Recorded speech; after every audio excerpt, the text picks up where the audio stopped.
안녕하세요, 크립토노마드입니다. 과연 지금이 바닥 언저리에 있는 건지, 그래서 매수 타이밍일지, 아니면 관망을 하면서 현금을 들고 있어야 할지 여러모로 참 복잡하게 시장이 흘러가고 있습니다. 뉴욕 증시 3대 지수는 모두 상승 마감한 가운데 비트코인은 여전히 19,000달러 지지 테스트를 진행하고 있습니다. 일단 20일치 수이동 평균이 자리한 2만 달러 부근을 넘어서야 추가적인 반등세를 기대할 수가 있는데, 요게 참 사람 마음처럼 쉽게 보여지진 않는 것 같아서 다소간의 답답함이 느껴지기도 합니다.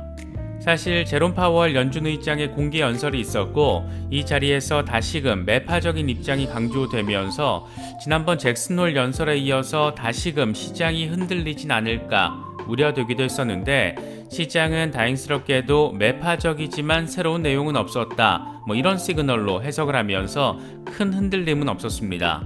다만 금리 선물 시장에서 9월 FOMC의 금리 인상이 0.75%포인트로 이루어질 것이라는 전망은 86%로 치솟았습니다. 요즘 중국과 러시아, 인도 등을 중심으로 CBDC와 암호화폐 적용에 대한 논의가 상당히 활발하게 이루어지고 있는데, 미국에서도 슬슬 공개적인 분위기가 조성되는 모습입니다.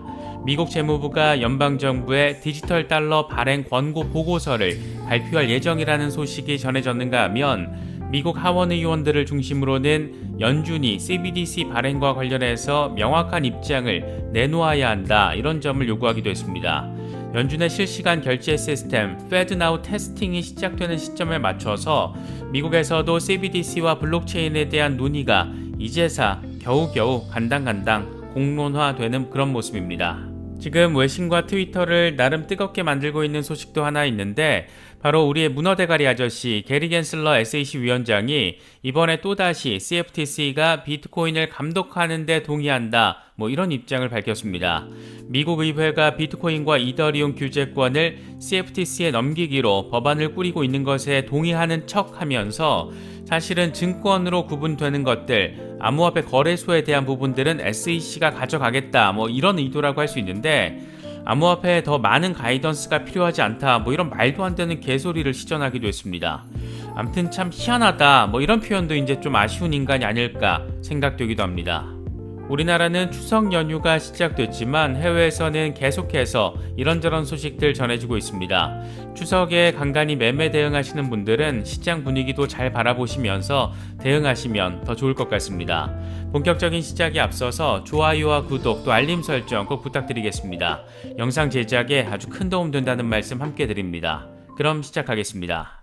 먼저 비트코인 상황입니다. 비트코인은 여전히 19,000달러 지지 테스트를 진행하고 있습니다.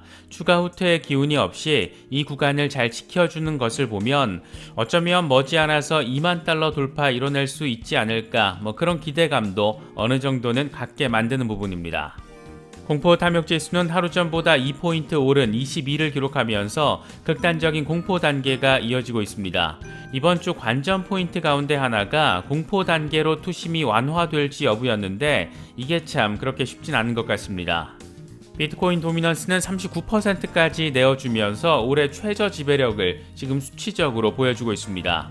이게 알트코인들에게는 상승 여지를 줄 수 있는 것이라서 차라리 이럴 때 알트 중심의 장세나 펼쳐지면 좋겠다, 그런 생각도 갖게 되는 것 같습니다.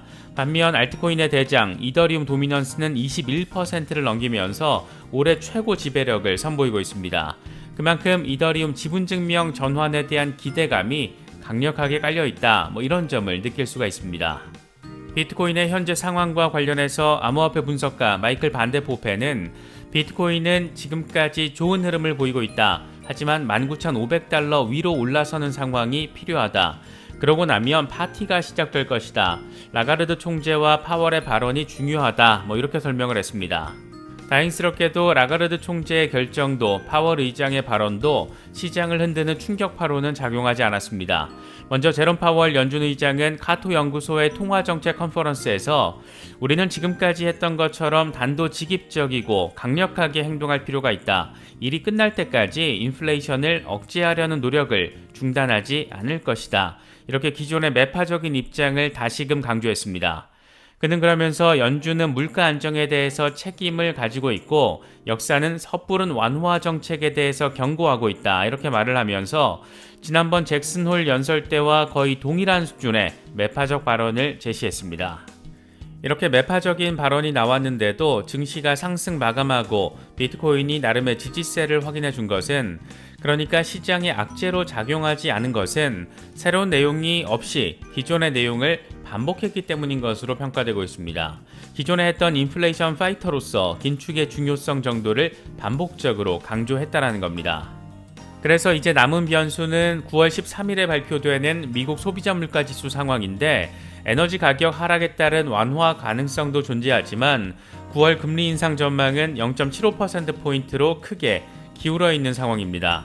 CME 페드워치 금리 선물 시장 상황을 보면 0.75%포인트 인상 가능성은 86%로 치솟았고, 반면 0.5%포인트 인상 가능성은 14%로 쪼그라들었습니다. 9월에 자이언트 스텝을 단행하고 이후에 0.5%포인트로 인상폭을 줄일 것이다. 이런 전망에 좀 더 힘이 실리는 모습입니다. 파월도 파월이지만 라가르드 총재 입에도 상당한 관심이 몰렸던 시간이었습니다.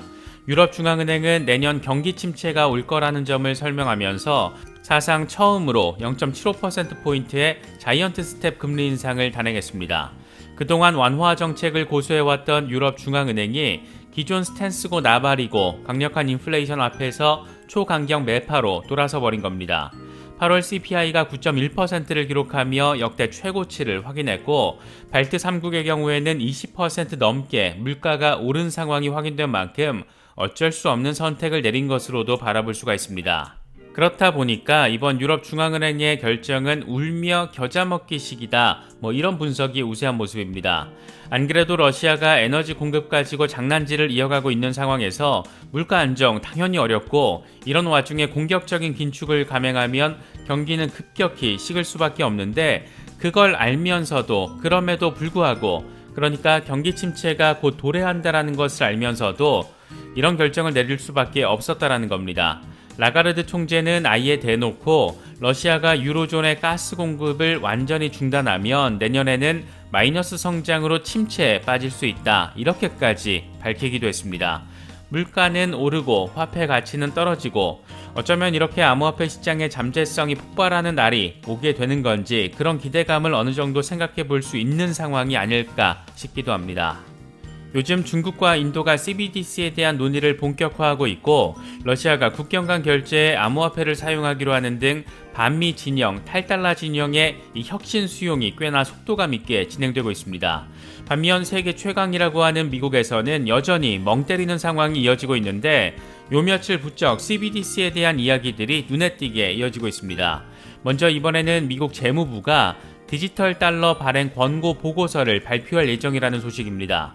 코인데스크는 업계 관계자 발언을 인용해서 재무부가 국익을 위해서 디지털 달러를 발행해야 한다, 이런 내용의 보고서를 발표할 예정이라고 보도했습니다. 그러면서 재무부는 정부가 만든 토큰이 국익에 부합하다라는 확신이 있을 때 이걸 추진해야 한다. 그리고 이번 재무부 보고서에는 연방정부 측의 디지털 달러 발행 작업을 추진하는 권고 내용이 포함될 것으로 보인다. 디지털 달러가 어떻게 설계될 수 있는지 등에 대한 잠재적 아이디어를 제시할 것이다, 이렇게 설명을 했습니다. 이건 앞서 지난 3월에 바이든 대통령의 암호화폐 행정명령에 따른 후속 조치의 일환으로 바라볼 수가 있는데, 조만간 공개된다고 하니까 세부적인 내용이 참 궁금한 부분입니다. 그런가 하면 미국 하원 의원들이 연준을 향해서 CBDC 발행과 관련한 명확한 입장을 밝혀야 한다, 이런 점을 강조하고 나섰습니다. 하원 금융서비스위원회 의원들은 라일 브레이너드 연준 부의장에게 서한을 보내서 CBDC에 대한 연준의 의견을 명확히 할 것을 요구했습니다. 그러면서 미국 국민 개개인을 위한 계정을 만들 것인지 여부에 대한 추가 정보를 요청했는데, 특히 연준 지도부가 디지털 달러 추진을 위해서 의회 승인이 필요하다고 생각하는지 여부에 대한 더 구체적인 정보를 요구하기도 했습니다.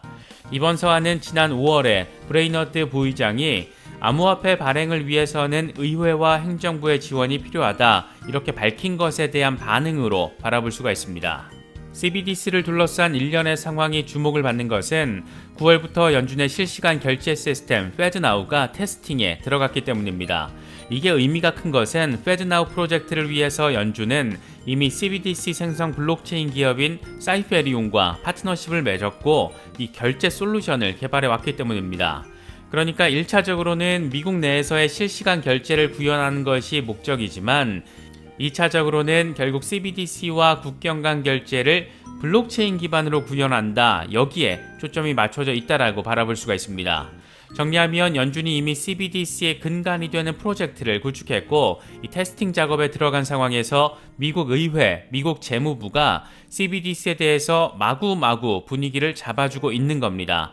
최근 연준 고위 관료들이 잇따라서 이 스테이블 코인 규제 필요성을 밝힌 건 역시 이에 대한 연장선으로 바라볼 수가 있는데 CBDC와 스테이블 코인의 용도와 목적을 명확하게 갈래치기를 하려는 그런 목적이 깔려 있다라고 개인적으로는 바라보고 있습니다.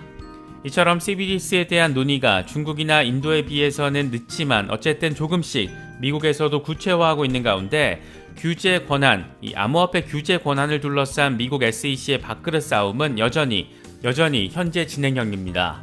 우리의 문어대가리 아저씨 게리 갠슬러는 이번에도 참 잔머리의 대가라는 점을 명확하게 입증하고 있는데 그는 비트코인에 대한 규제를 CFTC가 맞는 것에 동의한다. 이런 입장을 밝혔습니다. 월스트리트 저널 보도 내용을 보면 그는 SEC의 권한을 빼앗지 않는 한 암호화폐 시장 규제를 위해 CFTC에 더 큰 권한을 부여하기를 기대하고 있다라고 말했습니다. 이게 얼핏 보면 SEC가 CFTC의 규제 권한을 양보하는 것처럼 보이기도 하지만 절대 그렇지 않습니다. 갠슬러는 CFTC에 주어진 권한이 규제 감독에서 균형을 맞추고 동시에 증권법을 훼손하지 않도록 보장하는 것이 중요하다라고 지적했습니다. 그러니까 갠슬러는 비트코인과 이더리움에 대한 규제권은 CFTC가 가져가는 것에 동의하는데 다만 증권형으로 규정되는 토큰들에 대한 규제권은 SEC가 가져야 하는 거고 암호화폐 거래소 역시 증권거래소와 동일하게 SEC의 규제권 안으로 들어와야 한다. 이런 얘기를 지금 하고 있는 겁니다. 이게 국내 일부 언론에서는 전직 CFTC 위원장이기도 했던 갠슬러가 마치 업계에서 원하는 방향으로 동의하는 것처럼 표현이 됐는데 이건 맥락을 제대로 해석하지 못한 거고 갠슬러는 기존의 입장, 그러니까 많은 코인들은 여전히 증권에 해당할 수 있다. 거래소도 SEC에 등록해야 한다. 다만 비트코인과 이더리움은 증권이 아닌 상품일 수 있다. 이런 점을 지금 계속해서 말만 조금씩 바꾸어서 반복하고 있는 겁니다. 이런 갠슬러의 발언은 어쩌면 리플 소송에도 어느 정도의 영향력이 불가피할지도 모르겠습니다. 이더리움은 비증권인데 왜 리플은 증권이냐? 지금 이 부분에 대해서 SEC가 명확히 설명을 내놓지 못하고 있기 때문입니다. 다시 말해서 이더리움이 비증권이라면 리플 역시 비증권일 가능성이 높은데 이런 부분을 어떻게 논리적으로 SEC가 반박할지 역시 상당히 궁금한 지점입니다. 이제 곧 약식재판 브리핑이 시작되는데 리플 소송에 대한 법원의 판단 참 기대됩니다. 이번에 준비한 영상은 여기까지입니다. 영상이 도움이 되셨다면 좋아요와 구독 또 알림 설정 꼭 부탁드리겠습니다. 영상 제작에 아주 큰 도움 된다는 말씀 함께 드립니다. 언제나 성투하시기를 기원하겠습니다. 시청해주셔서 감사합니다. 지금까지 크립토 노마디였습니다.